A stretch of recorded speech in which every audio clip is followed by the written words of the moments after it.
stitched together in green. Got the hearts, got the hands, got a story to write. All the hope of a land burning bright in the night. Shoulders touch and hear the thunder start. Every heartbeat marching like a drum. Hear our call, green, white, roar, we give it all. Lift that flag up to the sky for the Republic. We'll never hide. Side by side, one small island, giant pride. Sing it louder, make history. This is our time, our team, our victory. Oh, oh, oh, oh, oh, oh, in the rain.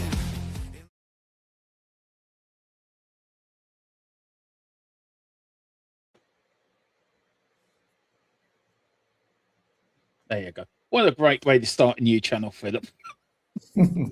Silent movie. Good evening. Silent movie. Good evening and welcome to Ireland Till We Die. Yes, you heard it right. Not THFC Till We Die. That is the Tottenham side of the brand. This is Ireland Till We Die, where we talk everything Irish soccer from the League of Ireland, from the top of Derry down to the bottom where Cork is. We go from Wexford over to where Galway is. We follow the left up and down the country of Irish soccer. And then, of course, we're following them across Europe. And also, we're following the national team all the way to USA 26. Well, hopefully anyway. Joining me on this new adventure is a man that's seen it all. He was there at the start of the league formation back in 1921. He has seen everything. He has seen everything from the formation of the league to Liam Brady to Jack Charlton to Mick McCarthy. He was there even when Ireland beat England at Everton in 1946. He was there. He was in the touchline. But of course, he is backed by popular demand. It's like getting the band back together. So what can possibly go wrong? It is Philip Brady. How are you, Philip? You've missed this. All right. Seeing as you have me down at about 143 years of age, I don't remember seeing you at the start in 1921, but I'm sure you were there somewhere. I wasn't there. I wasn't even born yet. You look well for your age. I have to say, Philip, you do look well for your age. I don't. I'm cryogenically frozen every Friday night. So. Is that what Mary does then? She sticks you into the freezer. Yeah, she warms me up on a Sunday night, puts me back out again. Anyway, listen, this is great. The League of Ireland kicked off there a couple of weeks back or a week ago. Although the weather's played a big part in some of the games not taking place, but we have a very exciting season ahead of us. We have 10 teams vying out for the title, all trying to catch Shamrock Rovers, the record title holders of 22 titles. And it's going to be a good one. And we all have a little favourites. I'll divulge who my favourite is after a while, as Dermot will. But this is going to be good.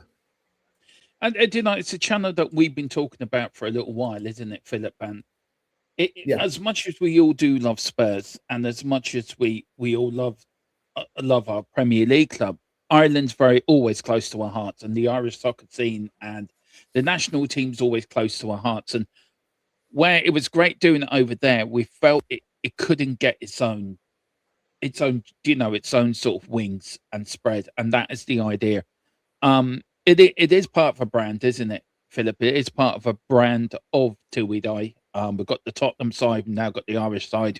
We have a gaming channel plus a political channel. Me and Philip do with the Irish independent journalist Ronan McGeevy as well, which another one will be coming up very soon. But Philip, it's important that we give the Irish Irish soccer its own sort of show, because we are Irish people. We live in Ireland, and I think we have to give it all the love and attention it deserves. Yeah, plus the fact it's a nice little refreshing antidote from what's been going on at Tottenham for the last while, which I'm hoping changes from next Sunday. But it's nice to have something to divert our attentions and take away the frustrations of being a Spurs fan. It does. So, Phil, what we're doing then, tell the people what we're covering on this channel, because we're covering quite a bit, and it's going to be very in-depth. There's going to be a weekly podcast on the rest of on the whole of the League of Ireland Soccer. We're going to have guests coming on. I think we're trying to organise an ex-president of St. Pat's that's coming on probably in the next couple of weeks, which would be a great one for us.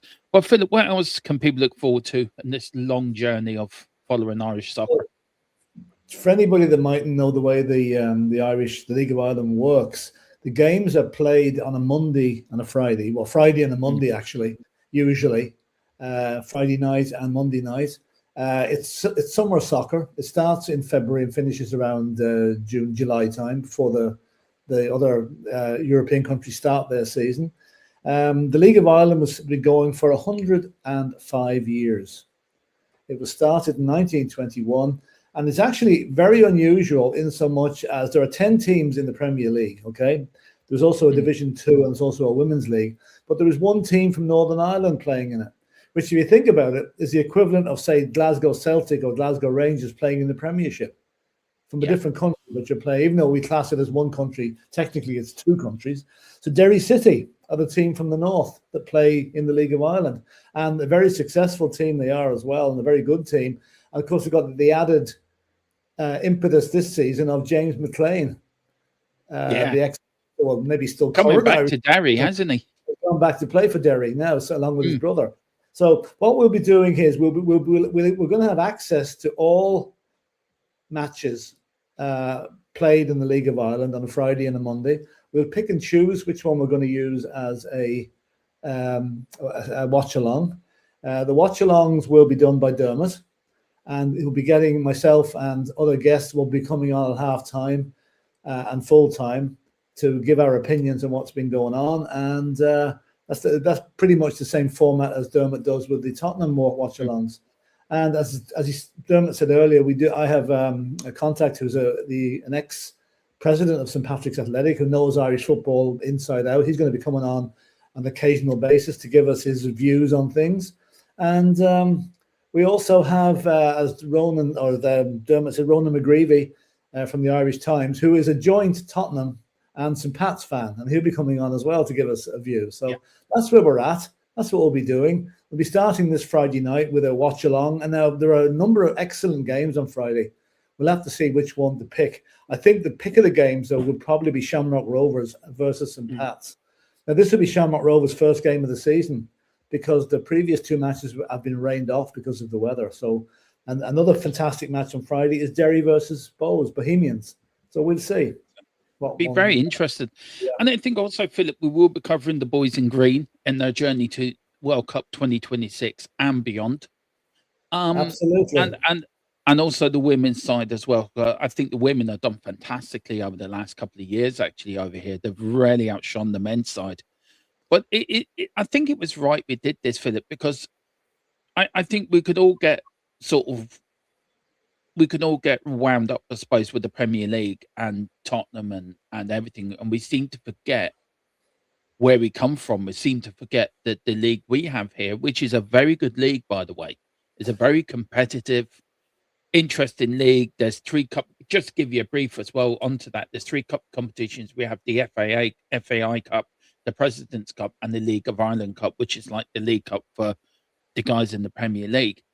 But it is, the league has grown over the last few years, Philip. Attendance have been through the roof, and League of Ireland sides are doing well in Europe as well. We will be covering the teams in Europe. What's the most you're looking forward to sort of educating and bringing our subscribers along the journey? What's the one sort of area you're looking forward to, Philip, to? I'm hoping that anyone that hasn't really seen Irish football before is going to be pleasantly surprised by the standard. Now, there are the way the Irish League, or the League of Ireland, works is the grounds are generally quite small, with the exception of Tala, which holds 11,000. The grounds are small, and let's be honest, some of them are not in the best of shape. But attendances over the past few years have gone through the roof.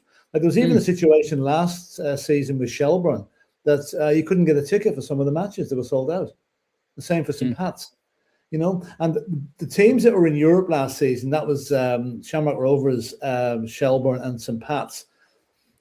Now, comparison to the money that was made by the teams in the Champions League and the Europa League, it's buttons.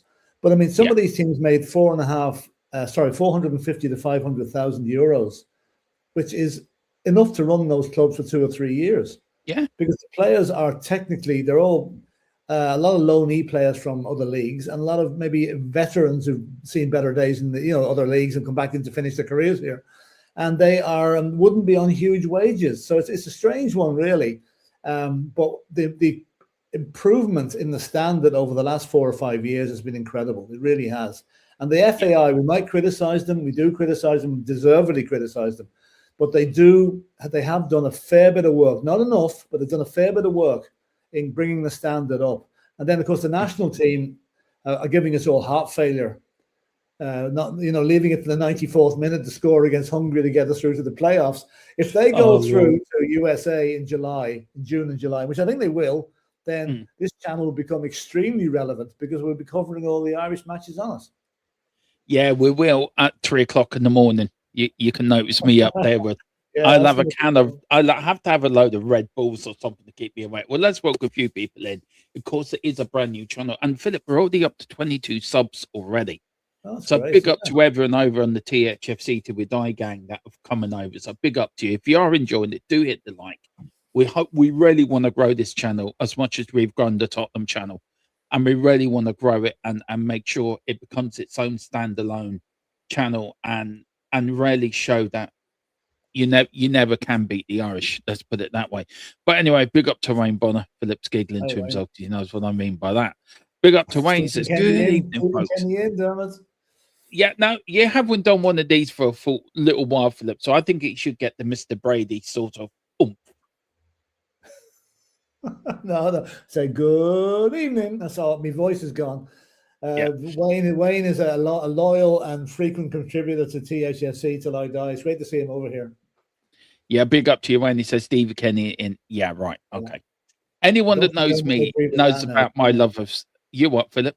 I don't think you'll be agreeing with that point. Yeah. Anyone knows my love affair with Stephen Kenny would know that I think he's the most useless manager ever to been born. So that's my thought. That's saying something.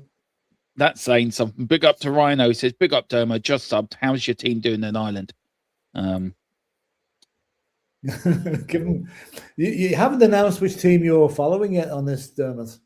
Let's put it this way. They're doing as bad as Tottenham. They'll never get out of Division 1. Never gonna. Big up to Rain. He says, let's show the Irish lads some love. Big up to you, Rhino. And Wayne says, my mum's Irish. Can't let the channel down. Big up to you. Where's your man from, by the way, Wayne? Let us know where she's from. Right, Philip, where do you want to start, bud? Do you want to start League of Ireland? Do you want to start teams in Europe? Do you want to start the national team? Where do you want to start tonight? I think we'll start. We'll just do a quick rundown as to where things finished last season. Again, for people that aren't that familiar. The league title was won by Shamrock Rovers last season. It was their 22nd time. Way and above the most leading title winner in the country. They play at the stadium out in Tala, which has a capacity around 11,000. And that's also where most of the Irish teams play the European matches because their grounds are not up to European standard, which is the next thing the FAI have to do, is to get the likes of the Shelbourne ground, which is, they could film, if they were doing a replay of a new film about the 1921 FA Cup final when Tottenham won, they could film it in the Shelbourne ground because it would not look out of place date-wise. It's really dated. Yeah. And then you've also got Bohemians who play in Dalymount Park this season, and that's their last season in Dalymount Park. It's actually been, I don't know what they're turning it into, but they're moving somewhere else. But there's an interesting connection here, though. I'm not sure if you know this. An interesting connection between Bohemians and Dalymount Park and Tottenham. Is that where Ozzy made his debut? Well, that's true, and I was at that match. Ozzy and Ricky made their debut there in 1978 when they had ticker tape coming down from the ground, and the place was absolutely packed. I don't think it's been as full ever since now because with reduced capacity. But the connection is in 1983 when Tottenham were redeveloping the West Stand, they changed the floodlight system at White Hart Lane. Yeah, and Bohemians bought the floodlight pylons. So those pylons that are above Dalymount Park at the moment used to be at White Hart Lane. That's an interesting bit of trivia, isn't it? Anyway, keep going. I should have admitted that Shelburne came in third place. Shelburne were the league winners the year before under what do you call him? Oh, his name's gone from me. Ex-Chelsea winger. What do you call him? Oh, Damien Duff. Damien Duff. You know, I'm blind there for a minute. Yeah, Damien Duff. He left actually, and Shells finished down to third. Bohemians came fourth. St. Patrick's Athletic missed out on Europe by coming fifth. Drogheda came sixth. My local team, Sligo Rovers, came seventh.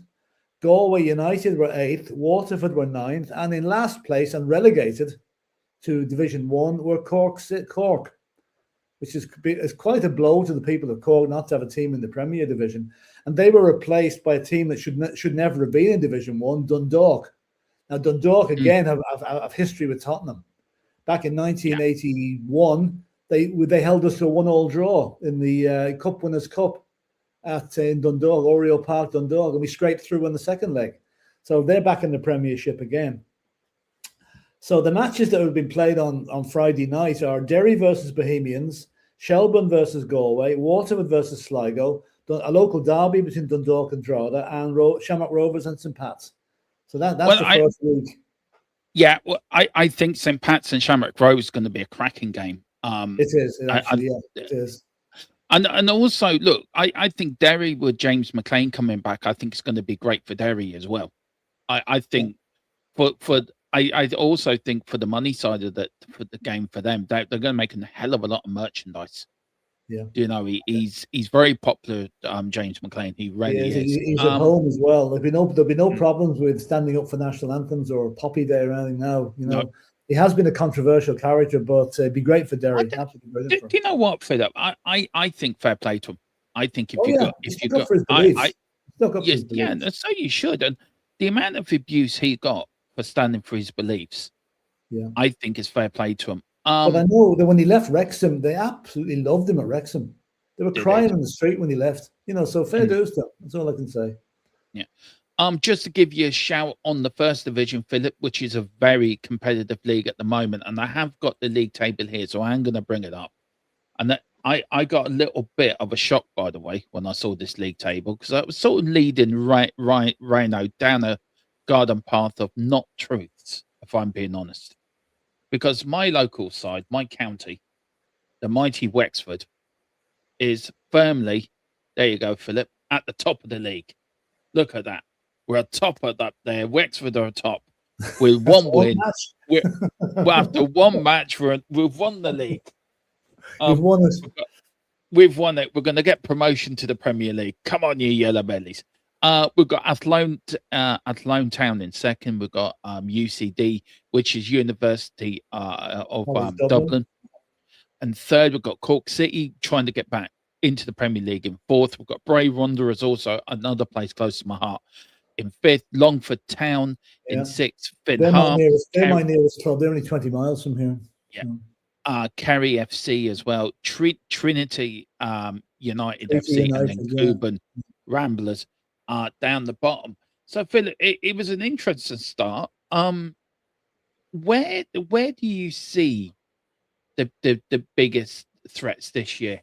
Where's the biggest threat, do you think, for the champions this year? Because a lot of teams have strengthened over the summer, over the sort of the off season. So, are you expecting more of a competitive league this year? Because I am. I think it's going to be much more competitive than it has been over the last couple of seasons. Yeah, I think my dark horses are Derry. I think Derry. You see, the Derry have a lot of advantages. They play on an artificial pitch as well, which kind of gives them advantage on home matches.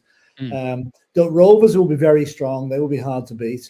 I would say another one that could come up on the rails is St. Pat's. Like St. Pat's have done very well financially. In fact, they got that $1.5 million from Tottenham for Mason Melia, who hasn't still injured actually, but that was a record. That was a record signing at that stage. I think Arsenal may have beaten it since that, but Mason Melia will be great. He's got add-ons as well, so there'll be more money coming into St. Pat's. So they're not my choice of a team this season, but I think St. Pat's could do very well.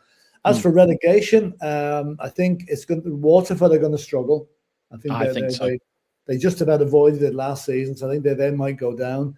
And if I had to go for a dark horse that nobody will give a chance to, Sligo Rovers. They're very well managed, lovely little ground, tight little ground up in Sligo there, and very hard place to go to and get a result.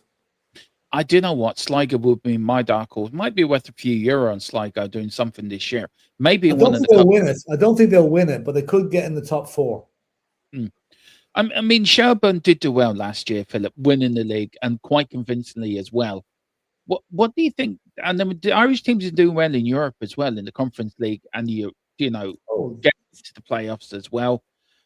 Where are you with it all, with Irish teams in Europe? We have improved over the last, say, 3 or 4 years, haven't we, League of Ireland wise? And go on.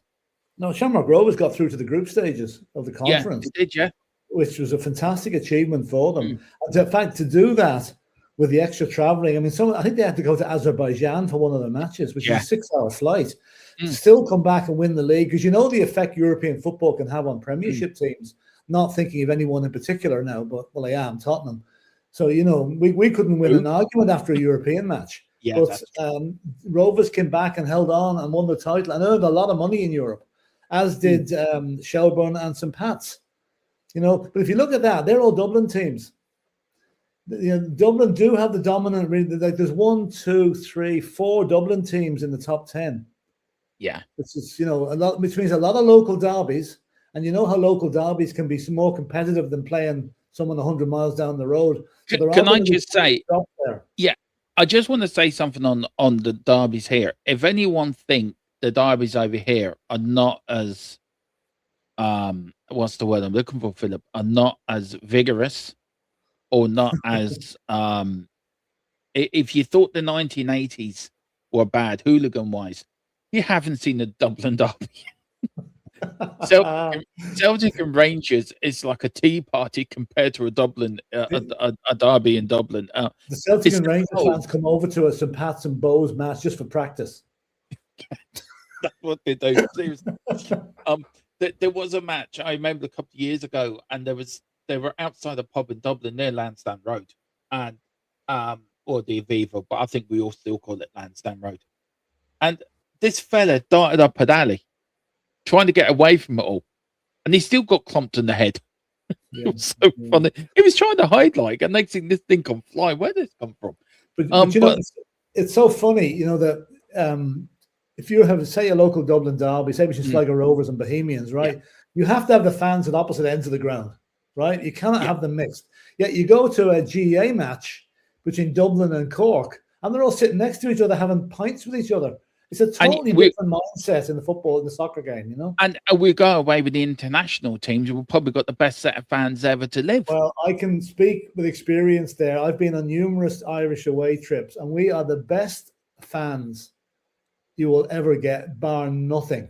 If we get to America, you'll really see what they're like. I've seen stories there'd be tears tripping down your face at some of the antics they get out to. I'll just tell you one. We're in Prague, playing the Czech Republic in a World Cup qualifier about 2007 or 8, I forget when it was. And there's a big square in Prague. It's massive. It's about 100 yards square, around the whole way around. And all the Irish fans congregated there and did a conga line the whole way around the square. And there was policemen there thinking there was going to be a riot. They were pulling the policemen into the conga line to join in with it. It was just hilarious, but so good humored and no badness at all. I've got a couple of questions here, Philip. Big up. Wayne said his man's from Tipperary. Lovely part of the country, Tip. Lovely. I was down there Wayne says, beautiful. Right. Who is your both Irish teams? Well, I'm going to go first. I think for the first division, of course, it's got to be Wexford. Yeah. Wexford, riding high. We're going to get promotion this year. Get out the champagne. The trophy's coming back to County Wexford. We're going to show you how it's done. And in the Premier League, it is St. Pat's. I do follow as well. Philip, who do you follow? Well, I should be going for Longford Town in Division 1, but I'm not. I'm going for a team that plays the most northerly team, neighbours of Derry, but in County Donegal, it's Finn Harps.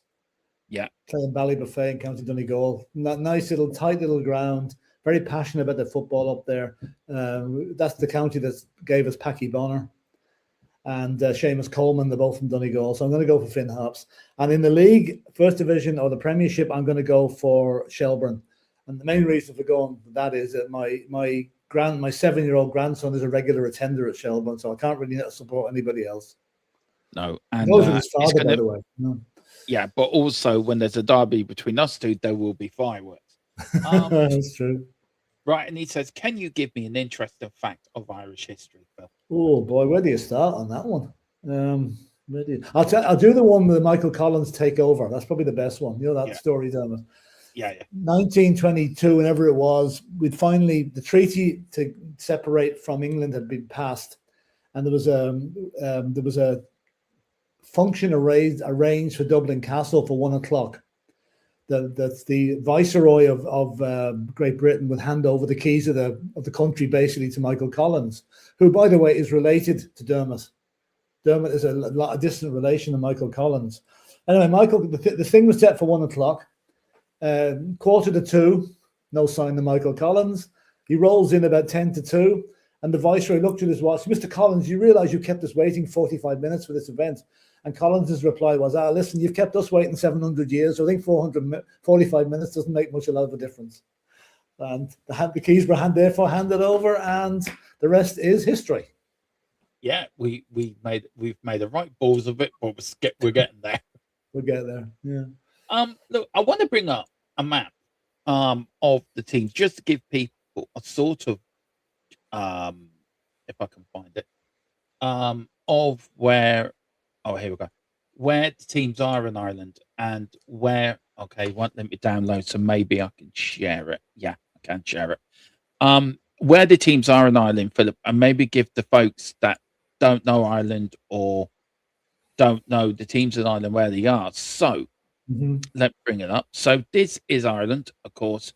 You've got, of course, Derry up there with Finn Harps near you, Philip. You've got Sligo Rovers and Derry, Dundalk. Rovers, You've got Longford, Drogheda.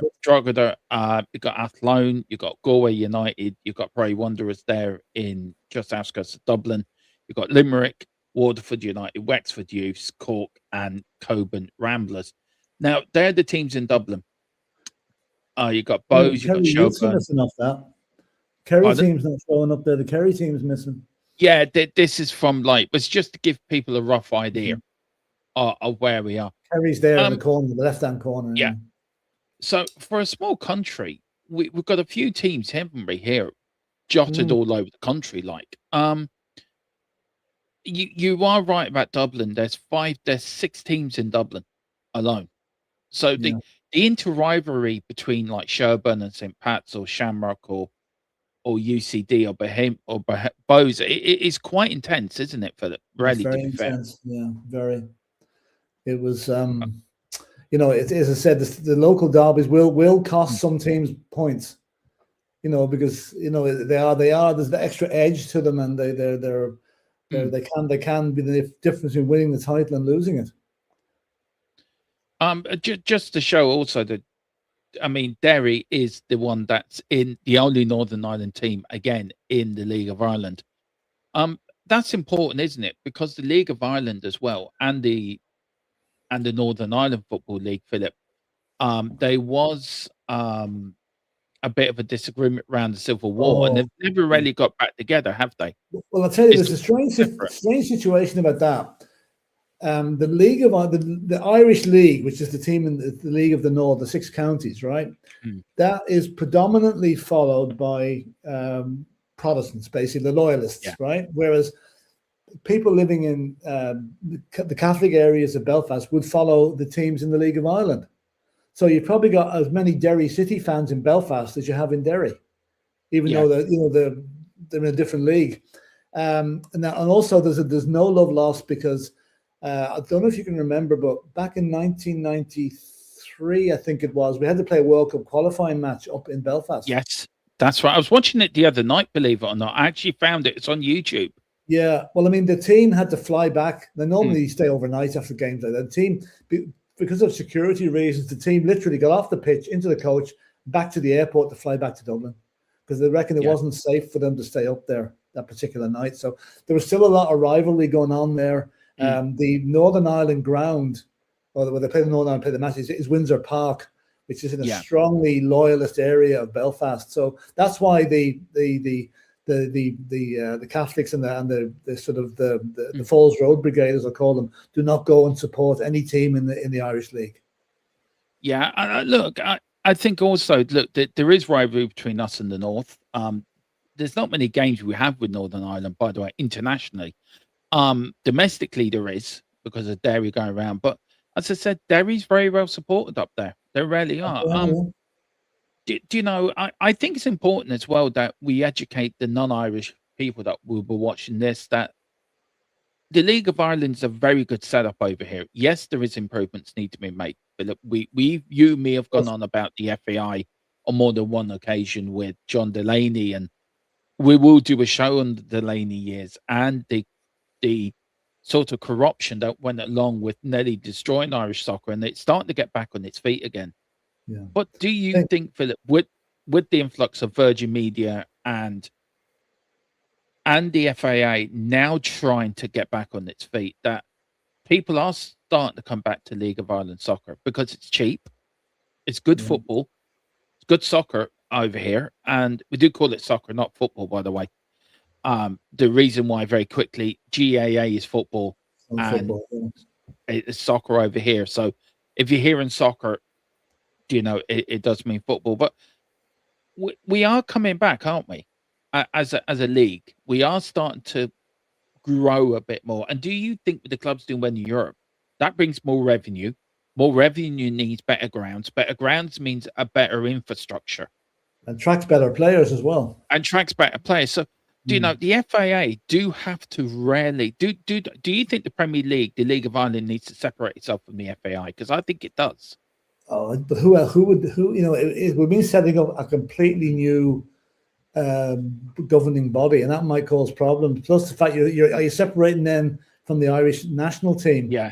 You know, it might be needed, because I know after John Delaney, I mean, to give anyone who doesn't know who John Delaney is, all I'll say is this: he had a 50th birthday party for himself, with a 007 theme, with him being James Bond, and he sent the bill for 50 grand to the FAI to pay for it. Enough said. So that he didn't last too long after that. So it's taken years to bring it back into, and it's still not right. I mean, there are still issues, there are still problems, but at least now we've got a national team that from a very slow start, and from the graveyard years of Stephen Kenny in charge, we've now got a manager that seems to be doing something, and we're on the verge of qualifying for the World Cup. Roll it back, mister. Roll it back. Roll it back. The graveyard years of Stephen Kenny. No, for the man who told me that he wanted him out of a job, he was your Stephen Kenny, and now he's on the verge of getting us to the World Cup. He's the greatest. Listen, we'd all lost faith in him for the first few games. Dermot, we thought, who's this guy? He better go back to being a dentist in Iceland. But he's proved us wrong, and we'll put hands up. We were wrong. Well, do you want to explain to people about the Stephen Kenny thing, and then we're going to get to John Sinclair and Rhino's thing. Right, what happened was, and this is true story. This is true. Me and Philip, Dave Harris, and was it Ollie? Did Ollie come with us that day? Yeah. Ollie went to see Ireland versus Ukraine, and firstly, whoever picked the seats, it nearly killed me. I mean, I was nearly dead. Me and Dave nearly died. We were in the back row. We were in the back row of the stand. Literally, oxygen masks provided. You know, me, it was bad. Anyway. I think I said to you within 15 minutes, I want this manager out of here. Yeah.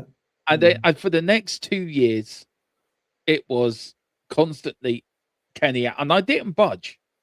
All of you, give him time, Dermo. Give him time. Dermot, you realise you're now supporting the team that he's managing now, so you're going to have to support him now. He's the St. Pat's manager now. I know. He's still a gobshite. I got you there. He's still a gobshite. I know. I'm just saying you're going to have to wind your neck in and support them this season now.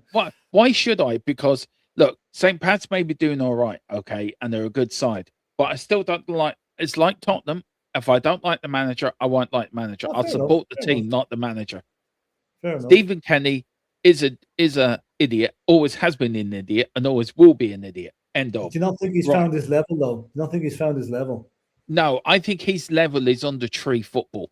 under fives football. That's his level. Under 3. The sooner he goes back to that, the better. Kindergarten football, then. Yeah. So big up John Sinclair. He says, big up Dermot and Philip. Great show. Thank you so much. Thank you. Thank you so much. Hope you're both well as vloggers. Yeah, well, me and Philip used to do the Tottenham channel until Philip retired, and then when I come up with this brainwave, he went, "Yeah, let's get the band back together." I'm hoping to do Irish football in the summer. Do as many as I can for sure. Another exciting league. It is going to be, and it is going to be another exciting season, Philip, isn't it? And it is great. Irish soccer is good, and it keeps us entertained in the summer, doesn't it? When there's no Premier League or there's no, it's true. Everyone seems to go back to the Irish football. Rhino is saying, Philip, why do the Republic of Ireland and the Northern Ireland don't get on? This is like me getting hit and the history right. How can we make it 1921 when the split came, How can we make it political without making it political? Well, it is political because it is seriously. The people that are looking after the Irish League do not want to join up with the League of Ireland. Simple as that. It's the same as the people that's in the 6 counties. Well, half of them want to join up, the other half don't. So it's not joining up at the moment. So we're going to be separate. And it's actually great because when the 2 teams are drawn together, there's a real age when they play each other. There is. They don't like each other. I watched that game the other night, Philip, 93. And I was watching it. And do you know what? We were lucky that night to come away with the point. We were really lucky. That was the night. I could be wrong here. That was the night Gary Mackay scored for Scotland in Bulgaria that put us through to USA 94. That was 88. That was 88. Oh, was it? Sorry. Yeah, you're right. I'm mixing that up. It was Spain. Spain beat Denmark 1-0. That's right. I'm mixing up the World Cup. So yeah, that's right. That's right. Yeah. But yeah, we were lucky to win that night. We were really get the draw that night, I should say. Big up the Rain says, haha, Dermot can't get. No, I can't get away. Oh, yeah.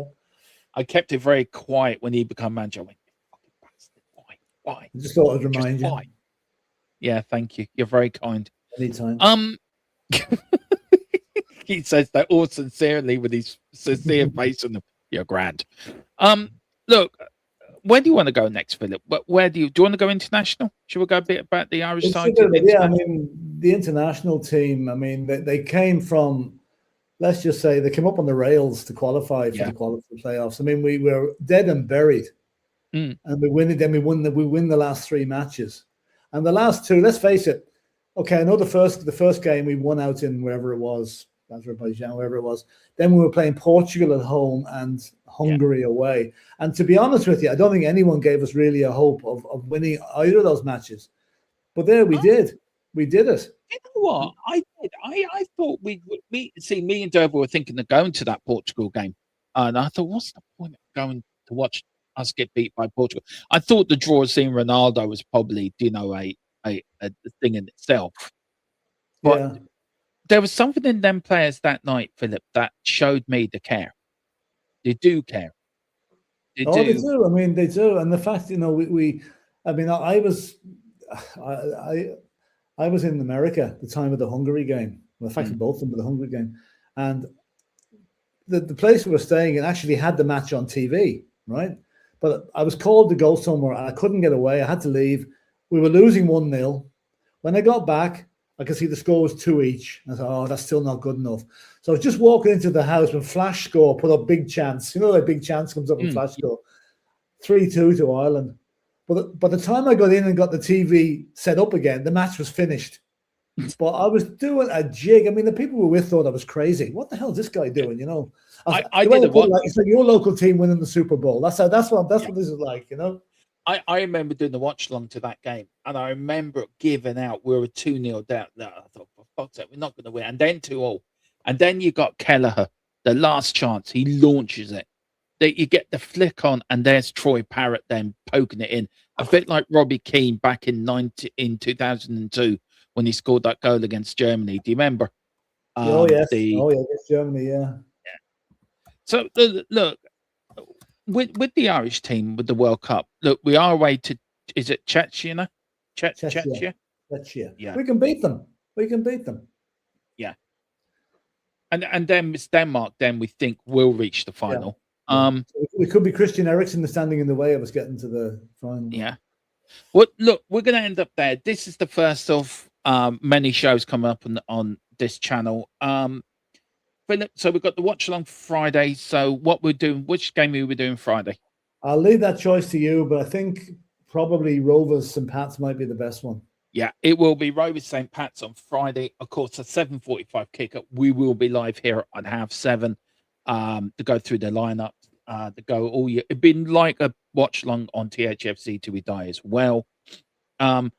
Next week there will be a podcast every Monday, at hopefully every Monday at 8 o'clock, where we will talk all things of the weekend games gone by, talk about any stories coming out, and then also the build up to any European games this week. Now, is there any Irish teams in Europe this week? I think there might be in the playoffs.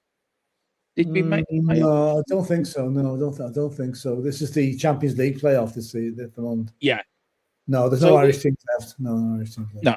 So look, we are going to cover extensively League of Ireland, the cup competitions, internationals as well. So what? Very lastly, Philip. Sorry, this is a little bit chaotic. Last end, it's the first show, and just trying to think of. I usually write things down. I didn't tonight. I just went off the cuff. So, Philip, last thing. Who was your team of the week last week, and who should people look out? If you were going to put a bet on in the bookies, where would you tell people to stick their fiver on this week? I would stick. Well, this week I think I would stick with fiver on Derry to beat Bohemians. I think St. Pat's and Rovers will be a draw. I think they'll be, because Rovers haven't played yet. And team to watch out for, I said, keep an eye on Shelburne against Galway. But I think Derry to beat Bohs would be my pick of the week. I think so. I think my team of last week is Wexford, reaching the top of the league after one match. Why not? Top of the league. We could be in for a title charge this year. Take a picture of it there, because it won't last long. Very funny. We will be covering Wexford as well. So any games that we don't do in the Premier League, we will be doing in the first division. So Wexford will be getting a few games. But Philip, thank you so much for watching. You can see a lot more of us. I'm looking forward to this. Welcome to the channel. Please like, please subscribe. Let's get the 500 as quickly as we can. A big up to Rhino. He says, Phil, that's Philip gone. He said his battery wasn't going to last long. It certainly didn't last long. It says, Phil, do you think we'll get... Look, to answer you very quickly, right, I think we can get to the World Cup. The reason why I think we can get to the World Cup is I think we've got a good chance. I think we can beat Chechnya away from home. I think it's a game we can win. And look, if we do play Denmark, I think I'd back us to beat anyone at home in the Aviva. When that's rocking and the fans are behind us and everyone going in the same direction, then yeah, of course we can. But guys, that is it. We will see you on Friday at 7:30 for the first watch along as well. So do join us then. But thank you all for watching. Do hit the like, do hit the subscription if you can. And whatever you do, keep it green. Come on, you boys in green. In Ireland, we trust.